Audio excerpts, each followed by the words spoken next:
trade union freedom. We've got to have strike map here as well. It's important that we fight back together. We're talking about the minimum service level. The minimum service level that gives grant shops the power to sack workers and sue unions if we don't provide a minimum service level on strike days. And I want to ask, why don't they provide a minimum service level on non-strike days? Why don't they have a minimum service level where ambulances arrive on time and can drop off quickly? Why don't we have a minimum service level where kids with special needs have a special needs assistant? Why don't we have a special minimum service level where GCSE chemistry teachers have a GCSE chemistry teacher? I say it's not about sacking the workers and suing the unions, it's about sacking grant shops and suing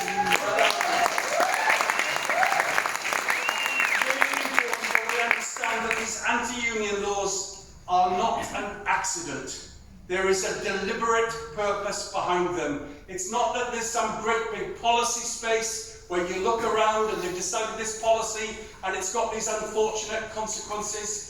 The government, since 1979, have ramped up these anti-union laws. Tony Blair said in 1997 that we have the most restrictive laws in Western Europe. They've got a lot more restrictive since then, with a deliberate purpose of driving down the share of GDP that goes into working people's pockets and driving up the share that goes into profits. And that's why we're in the crisis we're in now. That's why people can't afford to put the heating on, why some people are going hungry. And that's why unions are fighting back. It's because, like Mick says, we're not putting up with being poor anymore. We don't agree to be poor anymore. I want to give you one example of the current anti-union laws that we're contesting at the moment. And our great friend John Hendy says we will definitely win this in court. But you might know that we announced our ballot result last Monday. 52.3% turnout, 94%. Those aren't the biggest turnouts or the biggest majorities, but for a union our size, covering 23,400 workplaces, they are the biggest ballot result we've had since these thresholds came in of any union. They're the biggest single ballot result. It was an enormous achievement. We've met once with the Secretary of State since then, Gillian Keegan. We met with her last week. On Saturday morning, she sent me and Mary an email. Her civil servants began ringing us immediately afterwards to check that we had seen that the email was there. You might think, you might hope, it was an offer, something we could consider and maybe not go ahead with our strike on the 1st of February. Far from it. A fishing expedition, a set of questions designed to show that we didn't tell the employers soon enough what our ballot result was. Did you hear our ballot result last Monday? Yeah. Everybody else did. We knew we were going to get the results from Civica, our returning officer, on Monday. We made a plan to get those results out as quickly as possible. We sent a letter to the Secretary of State telling her what the result was. We press released them. We put them on our website. We had a Facebook Live event with 100,000 members.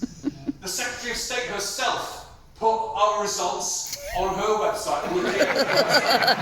She emailed all the schools at 7:20 on Monday night saying we'd passed the thresholds. The idea that the employers couldn't know our result stretches credibility to breaking point. But that's what she's looking for. She's looking to see if there is a wrinkle in that will rule our strike illegal. We are confident. We will beat her in court. I think she might not go to court. But we're going out now and we're telling all our members that instead of looking to find a solution, that's what she's doing, crawling around, trying to find some little thing that we're tripped up. It's absolutely clear. Every employer of teachers in this country knew we passed the thresholds last Monday. Nobody didn't know. We knew that we passed them, but that's what they're up to. And just about fighting back. We're on strike. We've called our first day of strike for next Wednesday, the 1st of February. There is going to be a simply huge demonstration in London. We have 100 demonstrations in the rest of the country. And it's not just the NEU on strike on that day. PCS are also on strike. UCU are on strike. ASLEF train drivers and RMT train drivers are on strike on that day. It's going to be a huge day of working class resistance. We are obviously on strike, all of us, about our own disputes and our dispute about pay and funding that affects teachers and support staff in our schools in England and in Wales. But we're also going to be on our demonstrations, we're going to be raising the question of the TUC Day of Action on February the 1st, that we're going to say this law must not go ahead, the minimum service levels, and we will raise both of those things. If we don't succeed in our campaign about teacher and support staff pay and funding on the 1st of February, we're calling further strikes. We're calling a strike in Wales on Valentine's Day, we're calling a strike in the north of the country on the 28th of February, in the middle of the country on the 1st of March, in the south of the country on the 2nd of March. We want you to be involved in all of those demonstrations. We think parents are going to rally to us.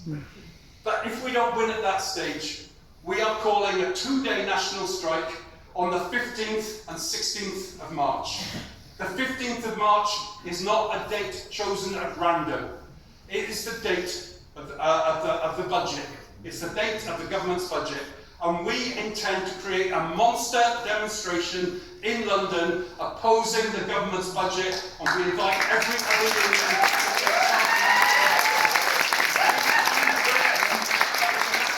all of us doing it together. Thank you very much. Thank you, Kevin. Well spoken, Kevin.